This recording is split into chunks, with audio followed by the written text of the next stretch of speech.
Halo para pecinta catur Indonesia, kembali lagi di Tarigan Catur Channel. Kali ini Tarigan Catur akan menampilkan partai dari turnamen PB Percasi Online Seri 10.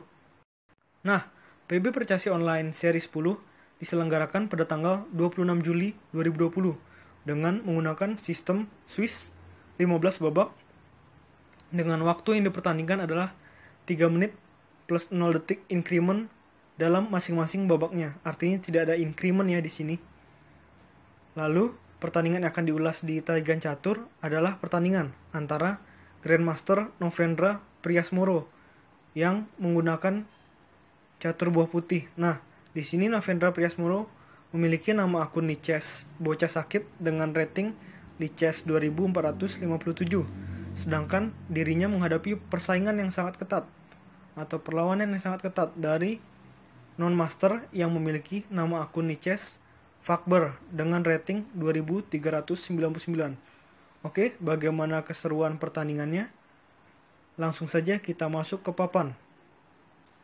Di mana Fakber yang memiliki rating 2399 pada Lichess menggunakan catur buah hitam, sedangkan Novendra Priasmoro yang menggunakan nama akun Lichess Bocah Sakit menggunakan catur buah putih. Novendra membuka permainan dengan kuda F3, yakni pembukaan reti. Pion C5. Di sini, Fakber mengubah bentuk opening menjadi Zukertort opening atau pembukaan Zukertort. Lalu, pion B3 untuk persiapan Venseto gajah. Kuda C6. Gajah B2. Kuda F6.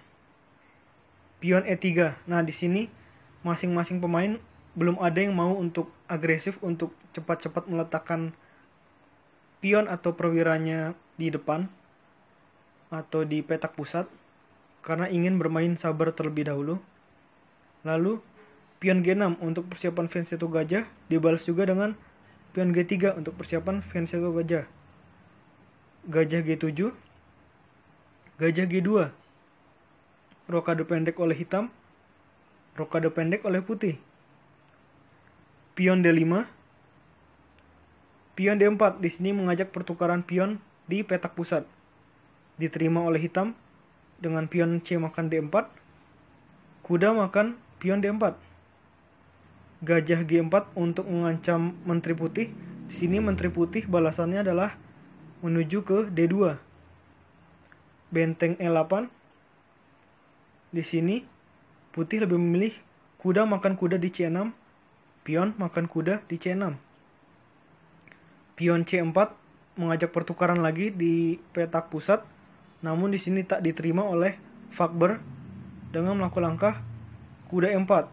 Novendra melakukan langkah antisipasi dengan menteri menuju C2. Gajah menuju F5 di sini untuk menjaga petak diagonal dari H7 hingga B1. Lalu, gajah makan gajah di G7, raja makan gajah di G7. Menteri putih skak menuju G7. Lalu, di sini ditutup oleh pion hitam.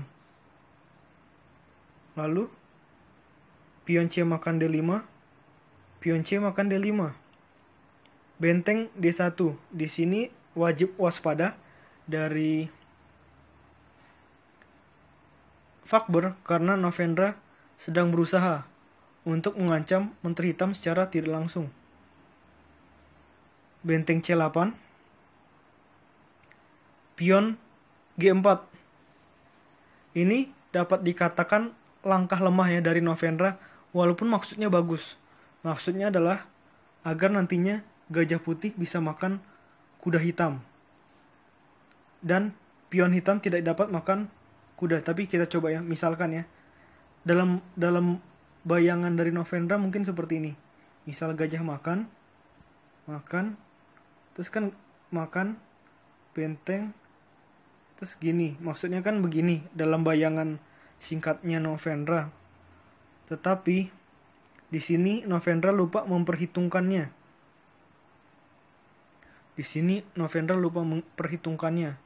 Karena setelah langkah gajah makan pion G4, di sini gajah memiliki tempo untuk mengancam benteng putih. Sehingga langkah yang bisa dilakukan oleh Novendra hanya pion F3. Nah, di sini walaupun pion putih mengancam dua perwira dari hitam sekaligus, namun ini bukanlah menjadi persoalan karena Fakber memiliki jawaban luar biasa dengan melakukan langkah gajah H5. Kuda di sini tak dapat dipukul karena sekalinya dipukul maka gajah akan makan benteng ya. Jadi tak dapat dipukul. Oleh karena itu langkah dari putih adalah kuda A3. Kuda C3 dengan tempo mengancam benteng, lalu benteng D3. Pion D4. Kuda C4. Menteri F6. Benteng F1. Benteng C menuju D8. Raja H1. Menteri F5. Benteng D2. Menteri G5. Ini permainan middle game yang sangat alot ya. Karena masing-masing pemain memindahkan buahnya sepetak-sepetak. Lalu pion F4. Mengajak pertukaran, akhirnya ditukar dengan pion E makan F4. Dan di sini putih lebih memilih pion E makan D4. Dan di sini kuda hitam menjadi tidak ada pengawalnya lagi sehingga kuda hitam memilih langkah kuda D5. Kuda E5. Kuda E3. Ini langkah yang sangat bagus ya, mengancam benteng dan gajah sekaligus. Lalu benteng menuju E1. Pion F6. Nah, ini langkah pion F6 ini adalah langkah yang sangat brilian. Coba kita lihat maksudnya dari Fakber dalam 3-4 langkah kemudian.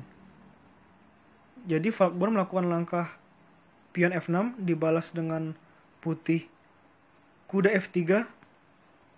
Di sini kuda dimakan. Kuda putih dimakan dengan maksud agar benteng putih yang ada di petak E1 tidak ada perlindungan nantinya. Gajah makan kuda F3. Gajah makan kuda F3. Nah, di sini langkah ini sudah dipikirkan sejak lama oleh Fakber. Sehingga Fakber melakukan langkah yang sangat luar biasa brilian, yaitu dengan melakukan langkah kuda C4, mengancam benteng putih, mengancam menteri putih, sedangkan benteng hitam dan benteng putih saling berhadapan di sini. Sehingga benteng makan benteng. Nah, di sini Fakber nggak terburu-buru untuk mengalahkan menteri putih. Yang terpenting adalah benteng makan benteng ada di E8. Di sini Novendra juga tidak bisa terburu-buru ya untuk melakukan langkah pion makan kuda karena nanti akan langsung skakmat. Jadi tidak mungkin dilakukan. Sehingga di sini Novendra memilih langkah menteri putih menuju C1 dan harus merelakan bentengnya hilang. Lanjut.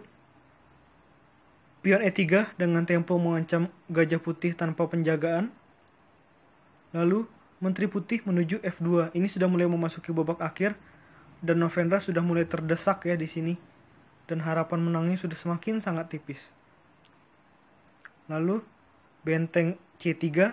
Di sini juga terlihat bahwa waktu dari Fakber 59 detik, sedangkan Novendra Priasmoro yang memiliki nama akun bocah sakit 31 detik. Lalu pion satu langkah ke H3. Benteng C1 skak. Raja pindah satu langkah menuju H2.